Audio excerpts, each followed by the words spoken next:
Hello everyone, स्वागत है आपका हमारे YouTube channel home science pro में। स्टूडेंट्स, आज हम क्लास 11th का चैप्टर 2 करेंगे। चैप्टर 1 मेरे यूट्यूब चैनल पर अवेलेबल है। चैप्टर का नेम है अंडरस्टैंडिंग द सेल्फ, स्वयं को समझना। आइए इसको शुरू करते हैं। सबसे पहले हम पढ़ेंगे स्वयं। स्वयं किसे कहते हैं? स्वयं क्या होता है? सेल्फ। अब इसमें 3 पक्ष आ जाते हैं: भौतिक पक्ष, मानसिक पक्ष और सामाजिक पक्ष। भौतिक पक्ष कौन सा होता है? जो हमारा फिजिकली होता है, जिसको हम देखते ही पहचानते हैं, मोटा है, लंबा है, छोटा है, पतला है, वो होता है हमारा भौतिक पक्ष, जो बाहरी रूप से दिखाई देता है। आगे आ जाता है मानसिक पक्ष। मानसिक पक्ष कौन सा होता है? जिसमें हम ज्ञान, मन, उत्तेजना, हमारी मेंटालिटी जो होती है, एक्साइटमेंट्स जो होती है, जो मेंटली रूप से हम प्रेजेंट करते हैं, वो। सामाजिक पक्ष में इसमें रिलेशन आ जाता है हमारा पब्लिकली, किसी की बेटी है, किसी की बहू है, किसी की बहन है, इस तरह से। स्वयं के आगे 2 पक्ष है: व्यक्तिगत पक्ष जो केवल आपसे संबंधित है, और सामाजिक पक्ष जो अनेक व्यक्तियों से जुड़े हुए हों, चाहे आपकी सोसाइटी हो, ऑफिस हो, कहीं पर भी। पहचान किसे कहते हैं?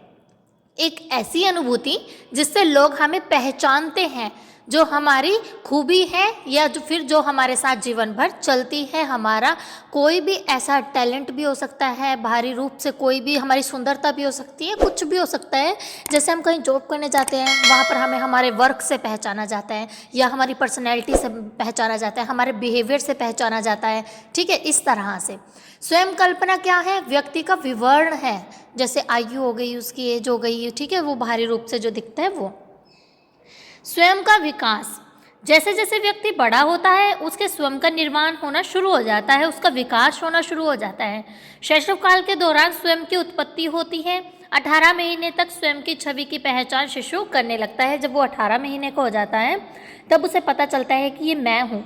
और उदाहरण के लिए, मैं, मेरा, मुझे, कि मुझे पानी चाहिए, यह मेरा है, मुझे वहाँ जाना है, इस तरह से। प्रारंभिक बाल्यावस्था। प्रारंभिक बाल्यावस्था कौन सी होती है? जिसमें जो छोटा बच्चा होता है, वो अपने बारे में जानना शुरू कर देता है। जैसे मैं लंबा हूँ, मैं डांस कर सकता हूँ, मेरे पास खिलौने हैं, ठीक है, तो उसमें वो अपने बारे में बताना थोड़ा शुरू कर देता है, अपने बारे में जानना शुरू कर देता है, जो स्वयं की वास्तविकता से अधिक आंकना शुरू कर देता है। उनकी जो इमेजिनेशन होती है, वो प्रेजेंट में जो चल रहा होता है उन्हें नहीं पता, लेकिन उनकी जो दिमागी रूप से वो क्या करते हैं, आंकना शुरू कर देते हैं वास्तविकता को, कि कुछ ऐसा हो सकता है। मध्यम बाल्यावस्था कौन सी होती है? मध्यम बाल्यावस्था होती है मिडिल एज, जिसमें दूसरे बच्चों से बच्चा तुलना जो है करने लगता है, कि उसके पास ये वाला टॉयज है, ये मेरे पास नहीं है, ये मुझे भी चाहिए, कुछ इस तरह से वास्तविक विवरण देने लगता है। जैसे मैं मुकेश से अच्छा खेलता हूँ, मैं मुकेश से ज़्यादा अच्छा पढ़ती हूँ, ठीक है, वो कंपैरिजन आ जाता है इस एज में। किशोरावस्था कौन सी होती है? जो स्वयं की जटिल समझ, जो थोड़ी सी अंडरस्टैंडिंग, थोड़ी सी मेच्योरिटी इस अवस्था में आने लगती है, और समझाए जाने पर विरोध करना, कि अगर इनको कहीं जाना है और पेरेंट्स या कोई जाने नहीं दे रहा है, तो ये विरोध करने लगते हैं। इनके साथ अगर कुछ गलत होता है तो ये बोलने लगते हैं। माता पिता बड़ों जैसा व्यवहार करने को कहते हैं, और यह भी कहते हैं कि आप बड़े हो चुके हो। कुछ समय ऐसा भी होता है जिसमें बोलते हैं कि आप छोटे हो, अभी आपको ऐसा नहीं करना है। किशोरावस्था में स्वयं की जो भावना होती है, उसमें भी चेंजेस आने लगते हैं। किशोर स्वयं के बारे में बहुत ज़्यादा सोचने लग जाते हैं, अपने में ही मगन रहना शुरू कर देते हैं, अपने आप को दूसरों के साथ कंपैरिजन करना शुरू कर देते हैं। जैविक और शारीरिक परिवर्तन कौन से होते हैं किशोरावस्था में? वो है मासिक धर्म। लड़कियों में मासिक धर्म आना शुरू हो जाता है, और लड़कों में शुक्राणु का उत्पादन होना शुरू हो जाता है, और इसी को हम क्या कहते हैं? यौवन अवस्था। और लड़कियों में 11 से 13 वर्ष में ये मासिक धर्म होना शुरू हो जाता है, और लड़कों में 13 से 15 वर्ष में शुक्राणु का उत्पादन होना शुरू हो जाता है, और ये उनकी यौवन अवस्था कहलाती है।